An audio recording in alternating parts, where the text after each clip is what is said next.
جان بوجھ کے ڈیلیبریٹلی اگر میں سمجھتا ہوں کہ کوئی جج غلط فیصلہ کرتا ہے تو اس پہ اللہ کا قہر نازل ہو. یہ ایک نیا ٹرینڈ تھا, لوگوں کو اٹھا کے لے جا رہے, پھانسی لگانی ہے کہ بری کرنا ہے. کوئی جج کہتے تھے تم سلمان خان بن گئے ہو, تم ہیرو بن کے آئے ہو, تم کیا. میں کہتا تھا سمجھائیں لیکن اس طرح سمجھائیں. جو میرا تھا مجھے اس وقت میرے دل میں آتا تھا کہ اگر اللہ تعالیٰ نے مجھے موقع دیا تو کوشش کروں گا کہ یہ اس طرح کا میں بیہیویئر نہ کروں یا اس طرح کا کروں. یہ میں اپنے آپ میں سوچتا تھا جج صاحب کو اس طرح کی بات نہیں کرنی چاہیے تھی, اس لہجے میں کرنی چاہیے تھی. کوشش ہے کہ فلان جج نے یہ کیا, فلان جج نے یہ کیا, فلان اچھا ہے, فلان. ریلیف آپ کو ملتا ہے یا نہیں ملتا, تھینک یو سر. کئی دفعہ ہوتا ہے ہم کہتے ہیں جی بیل ڈسمس, لائر کہتے ہیں تھینک یو مائی لاڈ. پھر دوسری دفعہ ڈسمس کہتے ہیں تھینک یو مائی لاڈ. تیسری دفعہ ڈسمس کرتے ہوئے شرم آ جاتی ہے کہ یار 2 دفعہ اتنی اچھی طریقے سے آگے سے رسپانس کیا ہے تو اس کو ریلیف کوشش کریں کہ اس کو ریلیف دیں. کئی لوگ کہتے ہیں تم فلاں ہو, کیا تربیت ہے, کس چیمبروں میں تم. اس لیے میں کہتا تھا کہ اللہ تعالیٰ نے اگر مجھے موقع دیا تو میں اس طرح کی بات سمجھاؤں گا. ہمارا کام بڑا مشکل کام ہے. ہم نے ایز اے وکیل ہم ایک پارٹی کے ساتھ ہے, پارٹی کو ہم نے بیل کروانی ہے, ہم نے بیل کا سارا لا دیکھنا ہے, بری کروانا ہے, سزا کروانی ہے, کمپلیننٹ کی طرف سے ڈیتھ. اب ادھر جب ہم بیٹھتے ہیں ایز اے جج تو ہم نے دونوں چیزوں کو دیکھنا ہے. اب ڈیتھ سینٹینس ہے, اب یہ دیکھنا ہے بندے کو پھانسی لگانی ہے کہ بری کرنا ہے. اب ادھر بھی پڑھنا ہے, ادھر کئی دفعہ رات کو نیند نہیں آتی کہ یار غلط فیصلہ نہ ہو جائے, بے گناہ بندہ بری نہ ہو جائے, بے گناہ بندہ سزا نہ ہو جائے اور سزا یافتہ بندہ بری نہ ہو جائے. تو بہت بڑا میں سمجھتا ہوں کہ ہمارے دل کے اوپر اس چیز کا بوجھ ہوتا ہے اور مشکل کام ہوتا ہے.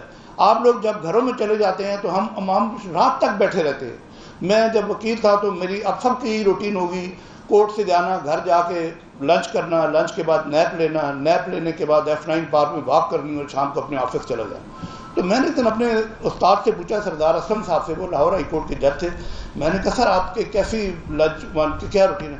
کہتے ہیں بیٹا میں تو صبح جاتا ہوں اور میں تو شام تک ادھر 3, 4, 5 بجے تک کورٹ میں اور اس کے بعد چیمبر میں, اور رات کو گھر جاتا ہوں. میں کہ سر آپ لنچ نہیں کرتے؟ کہتے نہیں. میں کہ نیپ نہیں لیتے؟ کہتے نہیں. میں کہا سب دن کو کوئی ججوں سے وکیلوں سے کوئی گپ شپ لگاتے ہیں؟ کہتے نہیں, پارٹی روم میں آدھا گھنٹہ ہوتا ہے, اس کے بعد تم اپنا تو صبح جاتے ہیں اور رات کو اندھیرا ہو جاتا ہے. کہتے ہیں ہم کھڑکی سے دیکھتے ہیں باہر سورج غروب. تو مجھے آپ یقین کریں ایک انبلیویبل تھی کہ یار ایک مجید کیسی یہ کام ہے کہ جس میں نہ آپ دوپہر کو آرام کر سکتے ہیں, نہ آپ لنچ کر رہے ہیں, نہ واک صبح سے لے کر شام تک بیٹھے. اور اب یقین کریں کہ وہی صورتحال ہماری.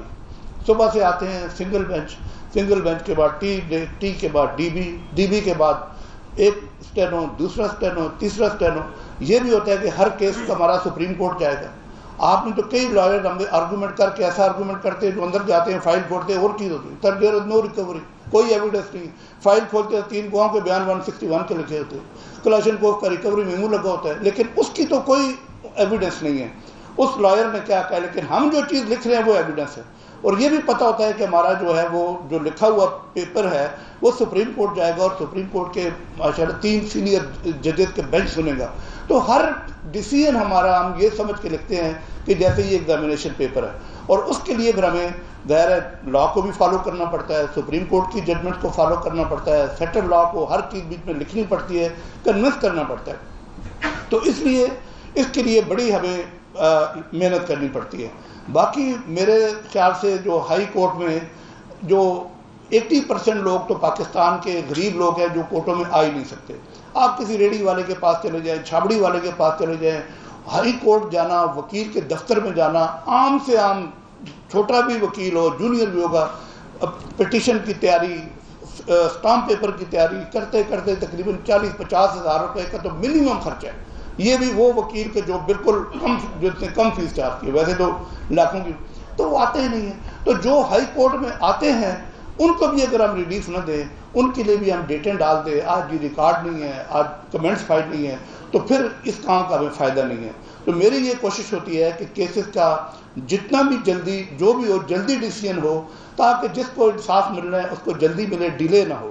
ابھی ایک دفعہ ایک بیل میں فرائیڈے کو بیل لگی ہوئی تھی میرے پاس, تو انہوں نے کہا کہ جی ریکارڈ نہیں ہے. تھانہ رمنے کا G10 میں کورٹ تھی, تھانے رمنے سے کیس تھا, ریکارڈ کے بغیر کر بھی نہیں سکتے بیل کے, پتہ نہیں کون سا سیکشن لگا ہے کون سا نہیں لگا ہے. تو میں نے کہا جی منڈے کو بلا لیں اور SSP بھی آ جائے, SP بھی آ جائے اور SHO سب کو منڈے کو بلا. وہ سارے آ گئے. تو جیسے ہی میں نے کیس کال کیا وہ اپیئر ہوئے, انہوں نے سلوٹ، میں نے کہا آپ سائڈ کو جائے، میں نے کہا کیس آرگو کرے، 406 کا تھا، گاڑی کا چھوٹا سا میٹر تھا، تو میں نے بیل دے دی۔ تو میں نے کہا بھائی آپ یہ بتائیں کہ آپ کے ریکارڈ پروڈیوس نہ ہونے کی وجہ سے یہ بندہ 2 دن یہ بتائیں کہ بیل فرائیڈے کو اگر ریکارڈ آتا بیل ہونی تھی کہ نہیں ہونی تھی؟ انہوں نے کہا جی ہو جاتی۔ میں نے کہا اگر آپ یہ بتائیں کہ آپ کے ریکارڈ کی وجہ سے 2 دن یہ جیل میں رہا ہے، کہتے ہیں سر یہ ہم یہ انکوائری، میں نے کہا نو انکوائری، آپ نے جب یہ ریلیز ہو کر آئے گا تو 50,000 روپیہ ایس پی اور 50,000 روپیہ ایس ایچ او اس کو کمپنسیشن دے۔ تو اس کو میں نے کہا اگر اسلام آباد میں لاہور ہائی کورٹ میں آپ کی جیلم یا لالا موسیٰ سے آپ کی جورسڈکشن سٹارٹ ہوتی ہے، صبح 1 رات پہلے آئی او چلتا ہے، ہمارے اگر یہ 10 2 3 5 6 کلومیٹر کے تھانوں سے بھی اگر ہمیں ریکارڈ نہ آئے اور ہم لوگوں کو جیلوں میں ڈالے، میں نے ان پہ کاسٹ ڈالی اور انہوں نے کاسٹ پے کی۔ اسی طریقے سے کوشش یہ ہوتی ہے، ایک اور کیس میں بھی انہوں نے ہاؤسنگ سوسائٹی کا تھا کہ غریب آدمی ان کو سیکشن 54 میں اریسٹ کر کے شراکت پریڈ کے لیے 1.5 مہینے سے وہ جیل میں ڈالا، اور جو گواہ ہیں ہر ڈیٹ پہ آئی ڈی پریڈ ہے اس میں وہ کر رہے ہیں، جو وٹنس ہیں وہ کہتے ہیں ہمارے پاس ٹائم ہی نہیں ہے، پھر ڈیٹ ہو رہی ہے، پھر ڈیٹ ہو رہی ہے، میرے پاس رٹ آ گئی، کیونکہ جب اس کیس میں اگر گرفتار نہیں ہوں گے تو بیل بھی نہیں ہو سکتی تھی، رٹ آ گئی، رٹ پٹیشن میں میں نے ایس پی کو بھی بلایا، سب کو بلایا، میں نے کہا بھئی آپ نے 1.5 مہینے سے ان گواہوں کے خلاف کیوں نہیں کارروائی کی؟ اور بالکل اس میں سارے مزدور تھے، کوئی ویٹر تھا، کوئی کوک تھا ہاؤسنگ سوسائٹی کا، ان کو بھی میں نے کہا ان کو سب کو آپ نے 50,000 روپیہ کاسٹ دینی ہے۔ اور وہ لوگ ان کی آنکھوں میں آنسو آ گئے کہ وہ پولیس والے جو ان کو مارتے مارتے لے گئے تھے 1.5 مہینے جب وہ رہا ہو کے آئے، پھر میں نے ان کو بلایا ویریفائی کرنے کے لیے کہ آپ کو پیسے ملے ہیں کہ نہیں ملے، تو ان کی آنکھوں سے آنسو تھے کہ یار ہمیں پولیس والے جو ہمیں اتنا ٹارچر کیا تھا اور یہ ہمیں 50,000 روپے پر ہیڈ انہوں نے کاسٹ پے کیے۔ تو کوشش یہ ہوتی ہے کہ ایسی ججمنٹ دیں جس میں ایک تو یہ جلدی ہو۔ ابھی ایک اور بڑا ٹرینڈ تھا کہ یہ آپ یہاں سے پولیٹیکلی موٹیویٹیڈ یا کسی اس کی وجہ سے کوئی کسی کی گورنمنٹ اگر پنجاب میں ہے، کے پی میں ہے تو اسلام آباد کو انہوں نے وہاں پرچے دے دیے، کسی کے کراچی میں دے دیے، کسی نے بلوچستان میں دے دیے، یہ ایک نیا ٹرینڈ تھا، لوگوں کو اٹھا کے لے جا رہے ہیں۔ ابھی اس میں لیٹسٹ میں نے ججمنٹس اس میں دی ہے کہ اس میں میں نے کہا کہ کوئی ملٹیپل ایف آئی آر، اور جس جگہ کی جورسڈکشن ہے وہاں پر ایف آئی آر ہوگی، دوسرے اسلام آباد کی وقوع کی ایف آئی آر نہ بلوچستان میں ہو سکتی ہے، نہ سندھ میں ہو سکتی ہے، نہ اور کسی صوبے میں ہو سکتی ہے، اور ایک وقوع کی ملٹیپل ایف آئی آر، اس میں نے بار سے بھی اسسٹنس دی، بار کے وائس چیئرمین کو، ہائی کورٹ بار کے پریزیڈنٹ، سپریم کورٹ بار کے، پاکستان بار کے، سب لوگوں کو میں نے بلایا، میں نے ان سے پوچھا، ان سے اسسٹنس لی، اور ایسا فرسٹ ٹائم میرا خیال ہے کہ یہ ایسا لا لے ڈاؤن کیا ہے میرے اپنی ججمنٹ میں۔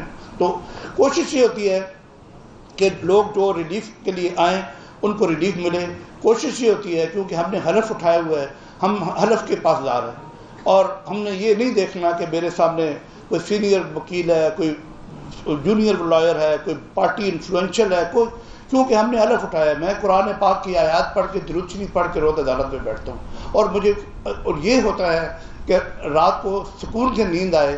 کوئی ایسا غلط بھی ہو سکتا ہے، اسی لیے انٹرا کورٹ اپیل ہے، اسی لیے ہمارے سپریم کورٹ میں اپیل ہے، غلطی بھی ہو سکتی ہے، اسی لیے اپیلیں رکھی گئی ہیں، سپریم کورٹ میں بھی آگے ریویو ہوتا ہے سارا، لیکن جان بوجھ کے ڈیلیبریٹلی اگر میں سمجھتا ہوں کہ کوئی جج غلط فیصلہ کرتا ہے تو اس پہ اللہ کا قہر نازل ہوتا ہے، کیونکہ یہ اللہ کا ایک بہت بڑا ایک انصاف کا ہمیں منصب سنبھالا گیا ہے، اور انصاف اگر ہم کسی کو نہیں دے سکتے تو پھر اگر ہم اپنے حلف کے اوپر نہیں چل سکتے تو میں سمجھتا ہوں کہ یہ بہت بڑی بددیانتی ہوگی۔ تو اس لیے ہم تو کوئی اس پھٹے سے، آپ سب باہر والوں کو پتہ ہے کہ اسلام آباد میں کچہری میں میرا ایک پھٹا ہوتا تھا، اس سے ہم نے وکالت شروع کی، اسی سے بار کے عہدوں پہ آئے، اسی سے، اور یہ بھی میں آپ کو کہتا ہوں کہ کسی عہدے کے لیے میں نے کبھی کوئی سفارش نہیں کروائی۔ کوئی شخص یہ نہیں کہہ سکتا کہ پراسیکیوٹر ایڈوکیٹ جنرل بننے کے لیے، ڈپٹی پراسیکیوٹر جنرل بننے کے لیے یا ڈپٹی اٹارنی جنرل بننے کے لیے میرے پاس سی وی لے کر آئے۔ میں چیلنج کرتا ہوں کہ کوئی بندہ آپ کو یہ نہیں کہہ سکتا، اور اللہ تعالیٰ نے، وہی میں آپ کو کہتا ہوں کہ میرا ایمان ہے کہ جب آپ کی نیت ٹھیک ہو، ایمانداری محنت سے آپ چلیں، اللہ تعالیٰ کا یہ ایک اصول ہے، اللہ کا تعالیٰ اور میرے نبی کا فرمان ہے کہ اللہ تعالیٰ آپ کے لیے رستے خود کھولتا ہے، آپ کو سمجھ ہی نہیں آتی۔ شروع میں بیٹھتے تھے سارا دن، وکیل کیس ہی نہیں آتا تھا، کہتے تھے یار تو کبھی کیس بھی آئے گا، وکیلوں کو دیکھتے تھے اس طرح جاتے تھے، وہ کہتے تھے یار کبھی ہمارے پاس بھی ایف آئی آر ہے۔ اللہ تعالیٰ نے کیا جی، بیٹھے ایک دن ایف آئی آر آئی، پھر دوسری آئی، پھر تیسری، کیسز آئے یہ بار میں میرے جو ایسوسیٹ ہیں 30 40 کیس پر ڈے میرے پاس ہوتے تھے، اور ایسوسیٹ بھی اتنے تھے کہ ان کے ساتھ ان کو میں کہتا تھا یار میرے ساتھ مت جاؤ، کہ لوگوں کو کئیوں کو جیلسی ہوتی تھی. تو اللہ تعالیٰ نے اس سے مجھے اگر اس مقام پر پہنچایا ہے تو میرا ایمان ہے کہ اپنے حلف کے مطابق مجھے نہیں، ہر جج کو اپنے حلف کے مطابق فیصلہ کرنا چاہیے، اور لوگوں کو جو انصاف کی جس کرسی پہ ہم بیٹھے ہوئے ہیں، عدل کی کرسی پہ بیٹھے ہوئے ہیں، کیونکہ جب اپنا انصافی کریں گے تو کیونکہ تمام عدالتوں سے سب سے بڑی عدالت اللہ کی عدالت ہے، اور میرا ایمان ہے کہ اللہ تعالیٰ کا انصاف ضرور ہوتا ہے. اور میں اس پہ کئی مثالیں آپ کو دے سکتا ہوں کہ جس پہ دنیا کی عدالت نے انصاف نہیں کیا، اگر دنیا کی میں کسی بندے کو انصاف نہیں ملا تو اللہ تعالیٰ نے اس کے ساتھ ضرور انصاف کی ہے. تو آپ کا بہت بہت شکریہ. میری آپ سے گزارش ہے کہ دعا کریں کہ اللہ تعالیٰ اسی طرح عزم استقامت رکھے اور انصاف سے فیصلے کرنے کی توفیق عطا فرمائے. اور آپ سے بھی گزارش ہے کہ وکلاء کی بھی ٹریننگ کیا کریں کہ ویل پریپیئرڈ ہو کے آئیں، بکس لے کر آئیں، ججمنٹس لے کر آئیں، اور جب پیش ہوں تو ہمیں مزہ آئے کہ اچھی لائر نے اچھی کی ہے. پھر بھی اگر ہمارے کسی بیہیویئر سے، ایٹیچیوڈ سے آپ سمجھتے ہیں کہ کسی لائر کی دل آزاری ہوئی ہے تو آپ بار کے عہدیدار ہیں، آ کے پوائنٹ آؤٹ کر سکتے ہیں. ہم بھی اسٹریس میں ہوتے ہیں. آپ ایک کیس آرگو کر رہے ہوتے ہیں، ہمیں پتہ ہوتا ہے کہ ڈی بی میں آج اتنے کیسز لگے ہوئے ہیں، ہمارے سامنے لسٹ پڑی ہوتی ہے، ہم کہتے ہیں وہ یہ اتنے کیسز اور ہیں، اندر چیمبر میں اتنی فائلیں ہیں، اتنے مرڈر ریفرنس لکھوانے ہیں، اتنی اپیلیں لکھوانی ہیں. تو بعض دفعہ ہماری مینٹل سٹیٹس اور ہوتا ہے، اس میں کسی سے شاید کوئی غصے میں بھی کوئی بات ہو جاتی ہو یا کچھ ہو جاتا ہو، لیکن کبھی انٹینشنلی نہیں ہوتا. تو اس کے لیے آپ سے کبھی کوئی ایسی بات ہو تو آپ بار کے آفس بیرر ہیں، آ سکتے ہیں، بتا سکتے ہیں، اور اس میں چیزیں امپروو کی جا سکتی ہیں. میں اگین تھینکفل ٹو اسلام آباد high court bar association for arranging this grand occasion. Thank you.